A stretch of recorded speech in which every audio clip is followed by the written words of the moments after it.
Morning, everyone. Welcome once again to Chatham Community Church. My name is Jaime. I'm one of the pastors here. I'm glad to welcome you all here this morning. I want to extend a warm welcome to those of you who are guests, whether it's your first time in a long time, whether you're visiting us from our campus up north of the Haw. If you made that trek and crossed that river, we're so glad you're here with us this morning. If you do happen to be a guest with us this morning, I'd love to say hi to you after the service, so I'm going to be just outside those exit doors. Stop by. And if you're new today or have been new recently to our community and haven't attended what I'm about to share about, I invite you to join us. So every once in a while we host these things called starting points. We host them after services. So we have two services, one now, one just after this one. And between the two services and after the second service, we host a small gathering called Starting Point, where folks who are relatively new to our community can come, get to know each other, get to know a few people from long-term members from our community, hear a little bit about our story and what it looks like to be part of Chatham Community Church. So that as you're considering whether Chatham Community Church might be a good church home for you, you have all the information you need. We're going to have Starting Point next week. So next week, both after the first service and after the second service, we're going to have Starting Point. If you're relatively new to our community or have never been to one of our starting points, I invite you to join us. You do not need to RSVP. Just show up. Show up, and we'd be glad to connect you with other people. We'd be glad to hear your story, share a little bit more about our story, and particularly, we'd be glad to share what it looks like to be part of our church community. One of the things we talk about at Starting Point is that one of the things that sort of makes people say Chatham Community Church is my home church is when they decide to step into serving in some particular way. There are lots of opportunities to serve, but I'm going to share one right now. Right? We already shared Chatham Serves, and I invite you to sign up for that. But we have a need right now that I want to make you aware of. In case you're looking for opportunities to serve, you know that this need is here, and you can step in. Every week, we've got a wonderful team of people who prepare to welcome us. They prepare coffee, they serve out snacks, they greet you with smiles. And those folks would love to have a few more people join them in our hospitality and welcome team. We've got a wonderful crew of leaders there. We've got Michelle and Dion Davis. They're in the back. Go ahead, turn around. You've seen Michelle and Dion Davis, even if you don't know who they are, because it seems like you can't set foot in Chatham Community Church without getting one of their patented smiles and greetings. So they're looking for people to join their team. So if you would love to serve or have an interest in serving with them, go and talk to them after the service. They'd be glad to have you. And we'll talk more about other opportunities to serve at Starting Point next week. Last month, I had surgery on my hands, and it's like a 4 to 6 month recovery process to slowly gain strength and also to take care of some of the sensitivity I still have. So I'm finding more and more things that I can't do and more things that I slowly can do. One of the things that I'm not going to try, but I'm pretty sure I won't be able to do until I'm fully recovered is play Hungry, Hungry Hippos. Some of you may remember Hungry, Hungry Hippos. Some of you may play it still. Some of you may not be aware of Hungry, Hungry Hippos is. In Hungry, Hungry Hippos, and I'm not going to say that too many times because at some point my tongue is going to get tied. But in Hungry, Hungry Hippos, you've got players at each of the stations behind one of the hippos, and marbles are released into the general area. And then you've got to sort of stomp down with your hand really quickly on the lever on the back of the hippos to extend their mouth to grab marbles. Now, does anyone remember how you win at Hungry, Hungry Hippos? Yes. You don't win when you hit a particular number of marbles. It's not the first one to 5, for example. You don't play a number of rounds to see who wins each round and who wins the most rounds. You win at Hungry, Hungry Hippos by having more marbles than anyone else. Now, you could be a great Hungry, Hungry Hippo player. You could consistently get 8 marbles. And you could not win every time. Because enough marbles to win at Hungry, Hungry Hippos is always defined as more than everyone else. Now, that's totally fine and appropriate in a game. It's a competition, it's fun.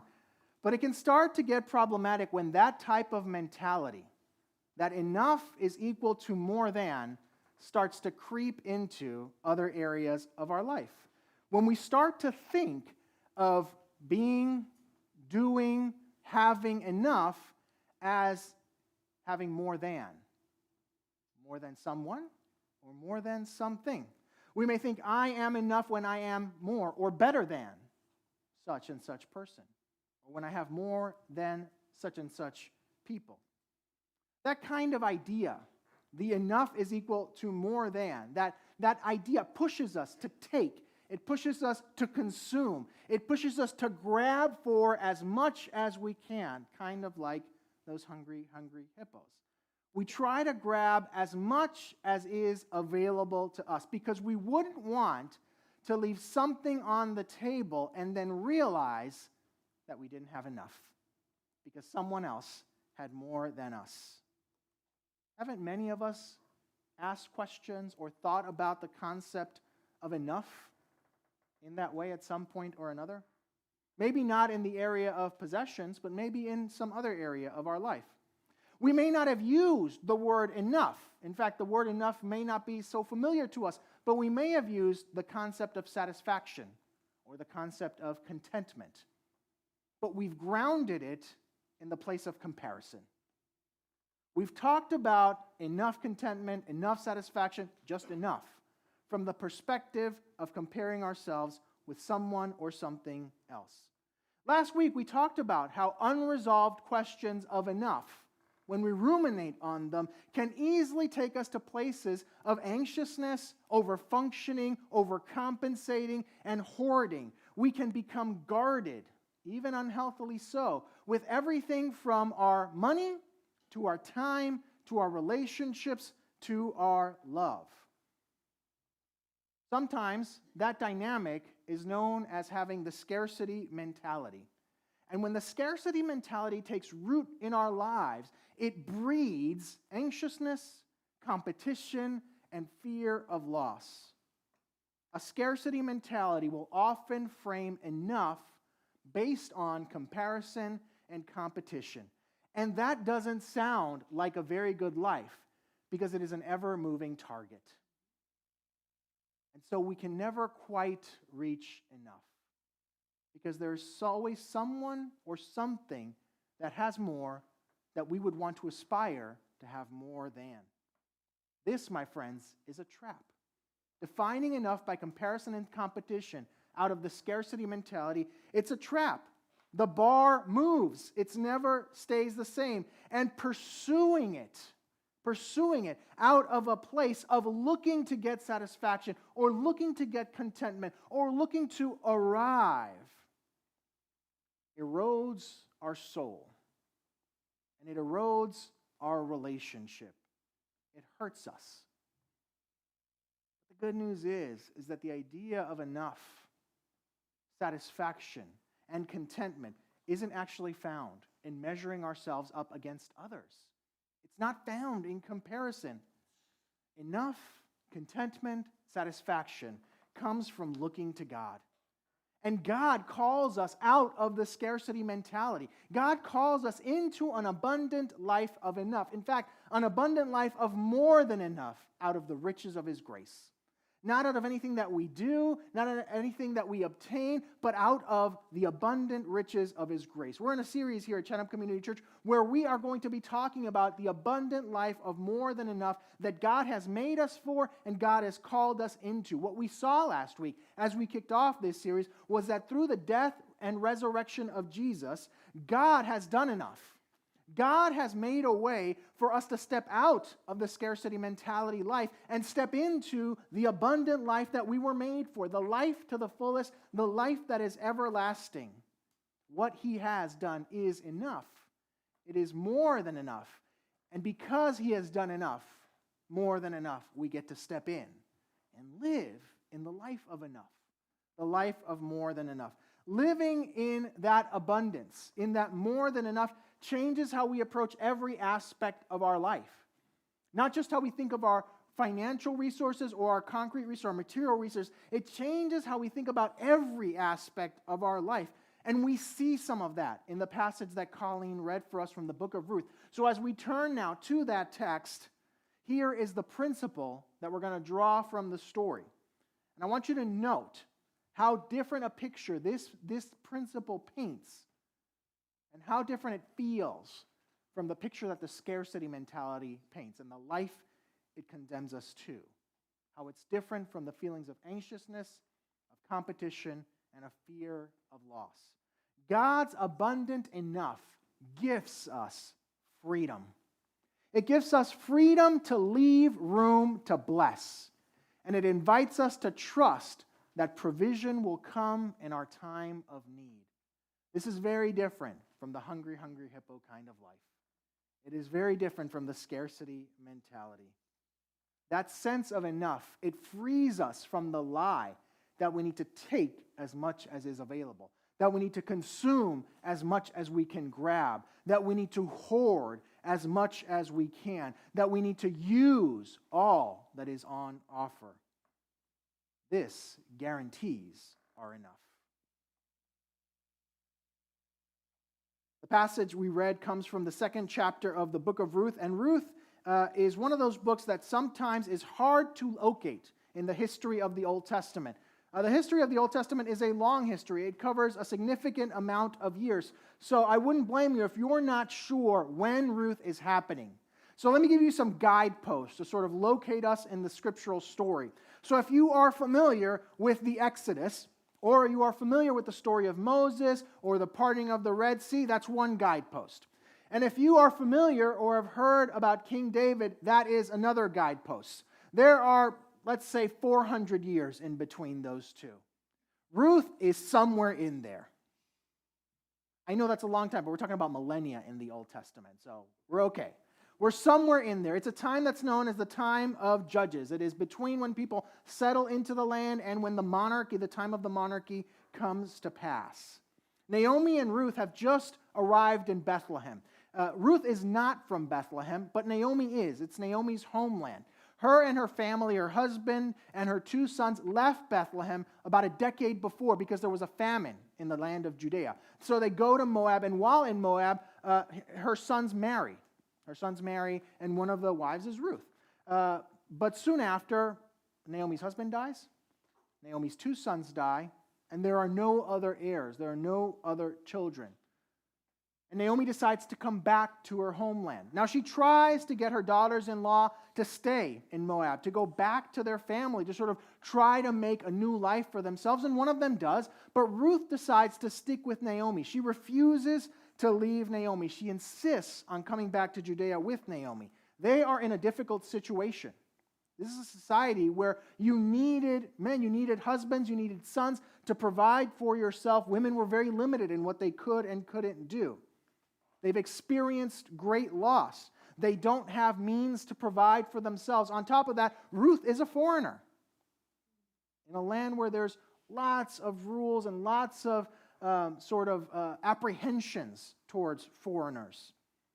It would be easy in that kind of situation to wallow. It would be easy to lose hope. But Ruth responds differently.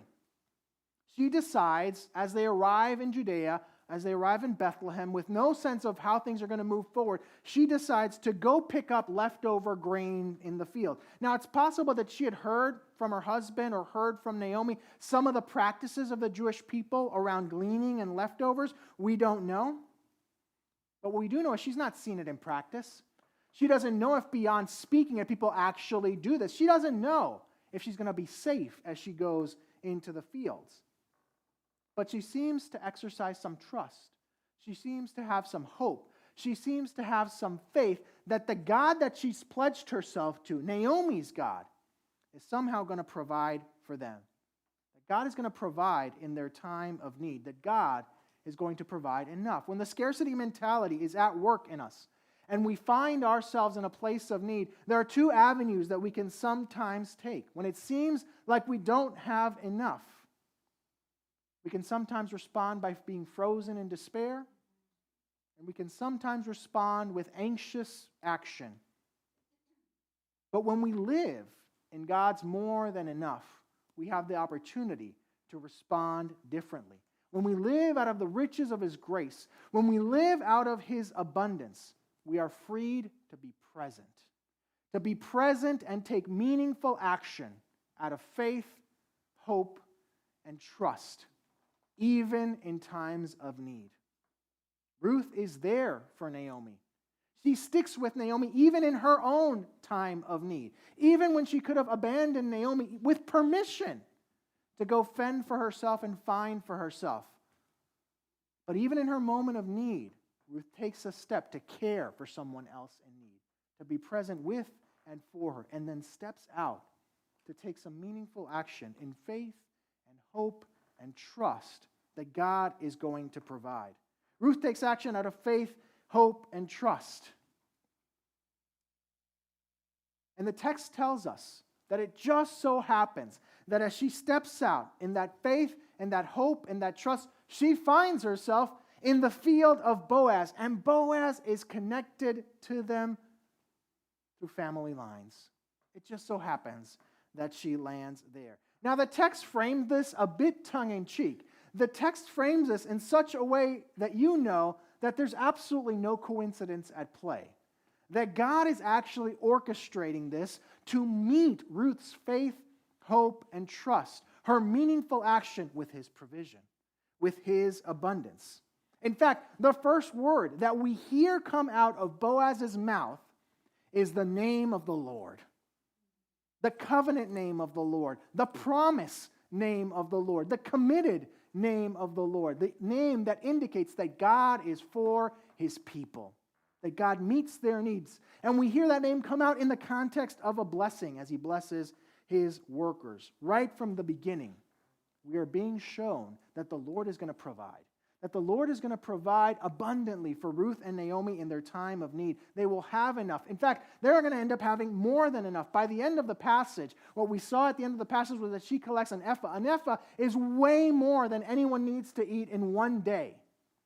It is an overwhelming abundance of food that will keep them fed for a while now. More than just for that day. He provides beyond.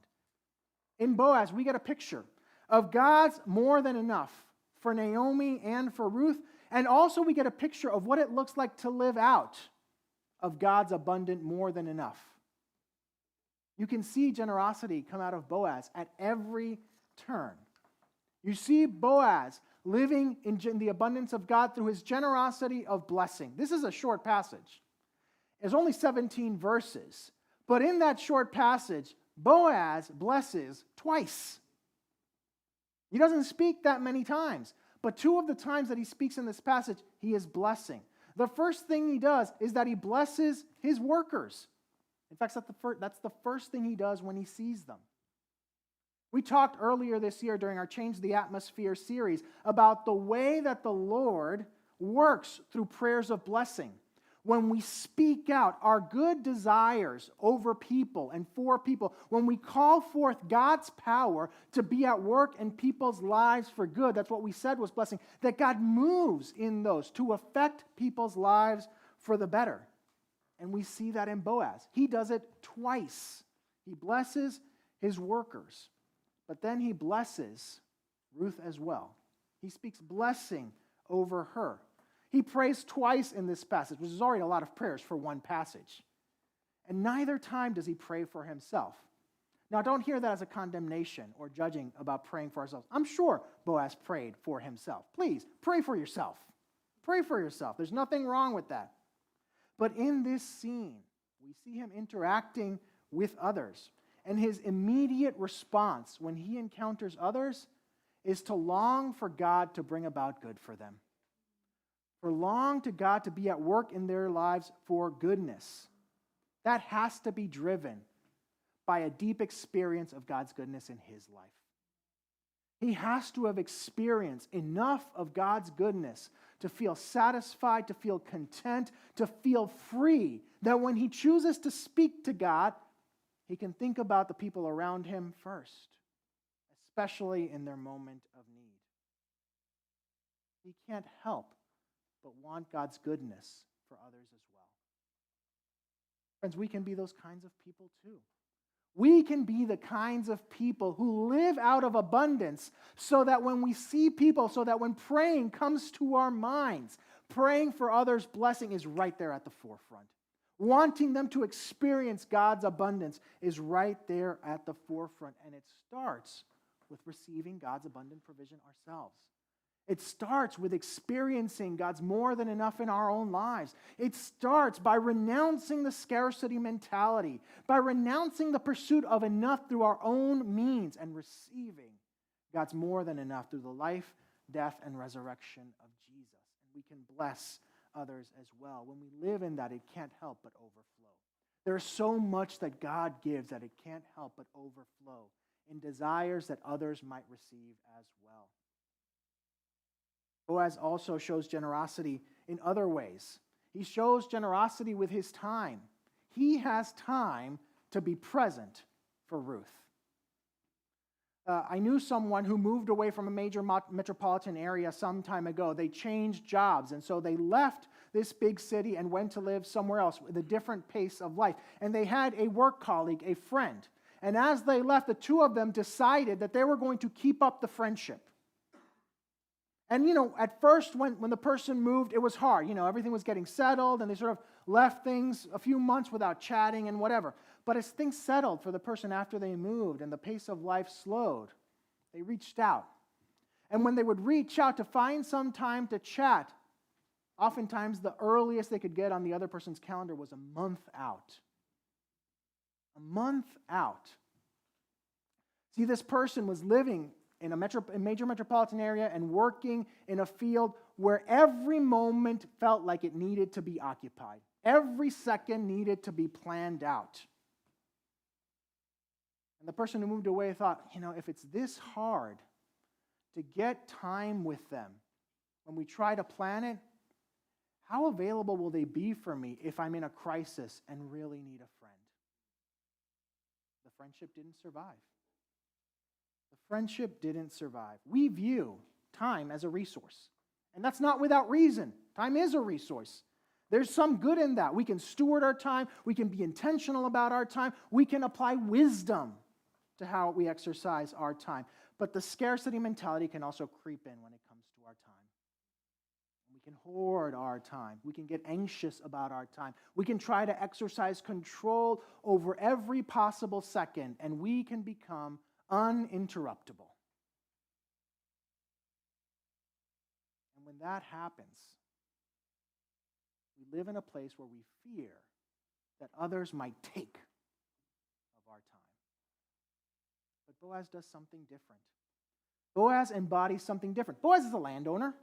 Boaz clearly runs some sort of business and some sort of organization. Boaz clearly doesn't spend all his time in the farm. He's got other places to be because he shows up when the work is already happening. Ruth showing up was not on Boaz's agenda. There was not a calendar notification that popped up for Boaz that said, Ruth showing up in 10 minutes. That did not happen. And he could have left it at giving instructions to his employees and making sure that stuff was provided for Ruth. And that would have been fine. But Boaz goes a step beyond. Boaz spends time with Ruth during that day. He chats with her on more than one occasion. He invites her to come sit with him for a meal. He spends time speaking. He spends time listening. He spends time blessing. He takes time to be present with and for her. Now, maybe things got left undone during that day. It doesn't seem to be a problem. Or maybe in living out of God's more than enough, not every second of the day needed to be planned in Boaz's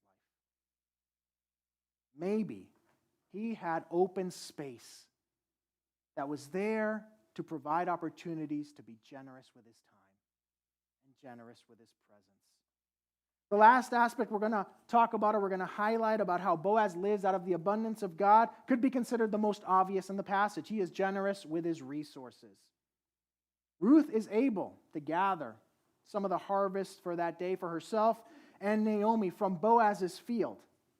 She gets drinks from the water that Boaz provided for his workers. Boaz shares his meal with with Ruth.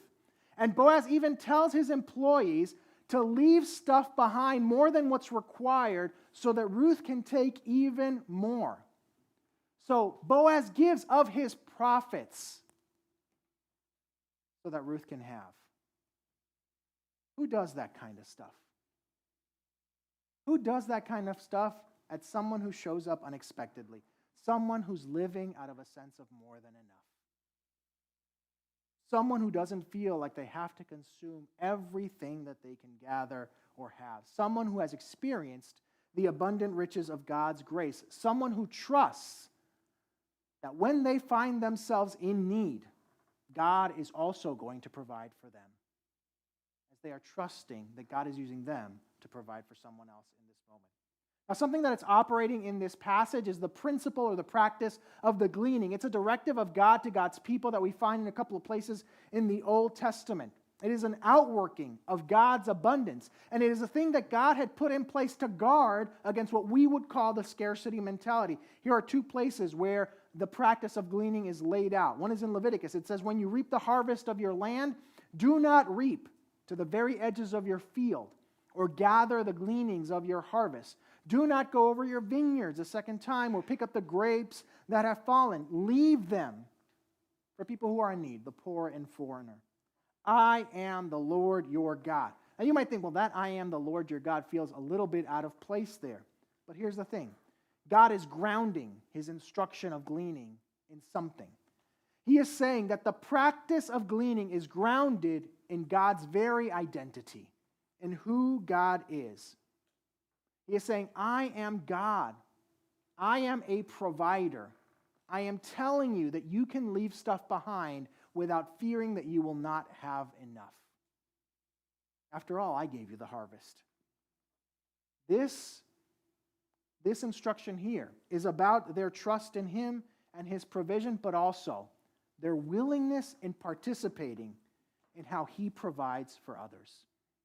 He is both inviting them to trust in him and also inviting them to participate in how he provides for others. In other words, they don't take everything out of a trust in his abundance to them and in order that they might have the opportunity to be part of God's abundance for others. Here's the other place where it appears. When you are harvesting in your field and you overlook a sheaf, don't go back to get it. Leave it for the foreigner, the fatherless, and the widow, so that the Lord your God may bless you in all the works of your hands. When you beat the olives from your trees, do not go over the branches a second time. Leave what remains for the foreigner, the fatherless, and the widow. When you harvest the grapes in your vineyard, do not go over the vines again. Leave what remains for the foreigner, the fatherless, and the widow. Remember that you were slaves in Egypt. This is why I command you to do this. Here, it's about them no longer being slaves. It's about them being a free people. And it's about learning what kind of attitudes, what kind of practices, what kind of behaviors, what it is like to be a free person after generations of slavery. See, there's no margin in the lives of slaves. There's no margin. Every moment and every effort of every labor is spoken for, and it is spoken for by someone else. It gets taken. As free people, they don't have to live as if every moment and every effort is spoken for and needs to be consumed. One of the ways that they get to embody this is by resisting the practice to consume everything, to take everything, to grab everything. They leave stuff behind. We see this present in the passage, and we see it go above and beyond as well. We get this picture in the story of Ruth and Boaz of blessing upon blessing upon blessing for this people. And in that, there's an invitation for us as well, because we can embody the gleaning principle even if we're not farmers. Even if you never have an olive branch, even if you don't even know what a sheaf is, you can embody the gleaning principle as well. In many convenience stores or gas stations, you will find this as an option to quench your thirst. You'll find a large can of Arizona tea in some sort of variety with a price tag printed on the can of 99 cents. That price didn't change for so long that people started to get curious. So interviews were conducted, research was done, articles were written. The CEO and founder of the company talked about how they never compromised on the quality of the product. I'm not speaking for the quality of that product, but whatever quality you think that product has, they don't compromise on that. They don't compromise. By the way, I like Arizona tea. I'm not knocking it, but I respect people's opinions. But wherever they could, they tried to keep costs down. whether it was the amount of material they used for the cans or the amount of budget they'd set out for marketing, they tried to keep costs down so that they wouldn't have to raise the price. Even when the market would certainly allow raising the prices without any sort of justification, because every other soft drink was raising in prices, they kept the price at 99 cents.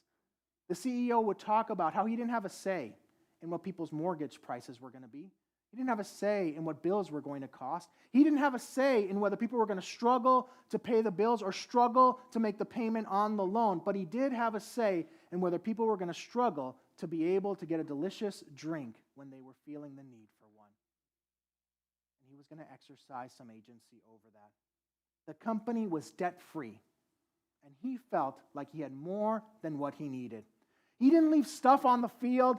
He doesn't leave cans outside of their distribution facility for people to come grab, but what he did leave was profits on the table. He left profits on the table. He could be far more well off than he is, but he's chosen not to, so that other people can have, so that other people can enjoy. He's left stuff at the margins so that he can bless others. You and I can embody that principle as well in our lives. Let me remind us of the principle we're drawing from the passage. God's abundant enough gifts us freedom to leave room in our resources, in our time, in our energies, in our presence, in every area of our lives, room to bless others. And it invites us to trust that provision will come in our time of need. It's an invitation to step away from the scarcity mentality and into, or deeper into, life with the God of more than enough. You have to live in a place of more than enough in order to be willing to do this, in order to be willing to leave space at the margins. And you get there by trusting in God's abundance, by experiencing the freedom that comes when we receive God's more than enough through the life, death, and resurrection of Jesus. Scarcity will tell us to take it all, to consume it all, to use it all, and it will tell us that we need it all. And it will tell us that others can fend for themselves because we're fending for ourselves. And that's a lie. In God's enough, everything produced doesn't need to be consumed. Everything produced doesn't need to be used.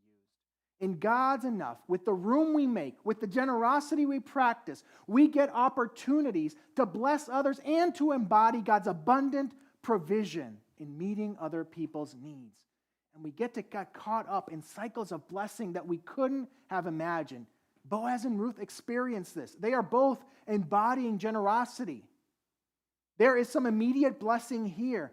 What the end of the story tells us, what future stories tell us, is that down the line, so first of all, Boaz and Ruth marry. It's an unexpected blessing. But down the line, out of their line, comes King David. And out of their line comes Jesus. It's the cycle of God's abundant blessing of more than enough. More than we could imagine. More than we could ask for. More than we might be able to see. But it becomes possible when we embrace God's more than enough, leave room at the margins, and make space to bless and provide for others. That's the invitation for us today. I'm going to pray for us. My prayer as I pray, what I want you to do is to examine yourself first.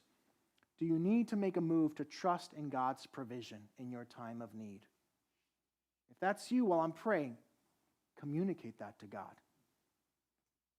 And second, as you think about your life, where are there places where you can start to build in margin? Speak about them to God. Commit to take a step towards that with God, and then be part of God's blessing and abundant provision for others. Let me pray for us.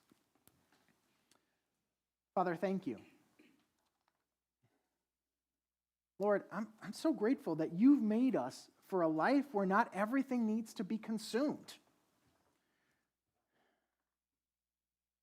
God, you freed us from this sense that we've got to produce more because we need to consume more in order to have enough. God, thank you that in the moments when we find ourselves in need, you've provided enough. You provide enough, and you bring people around us who provide what we need. Lord, thank you. that you invite us to live out of a sense of already being given more than enough. Thank you, Lord. Thank you for that love. Thank you for Jesus. Thank you for the life abundantly for all time. Lord, right now, for those of us in need, would you give us a picture of what your enough looks like and what it will feel as it comes, that we might open our hands and move from striving to receiving. And Lord, show us the places in our lives where you want us to make room, because there's blessing for us to give waiting around the corner. Show us the time, show us the resources, show us the energy, wherever it is. Lord, may we step into this abundant, virtuous cycle of generosity, of more than enough. In Jesus' name.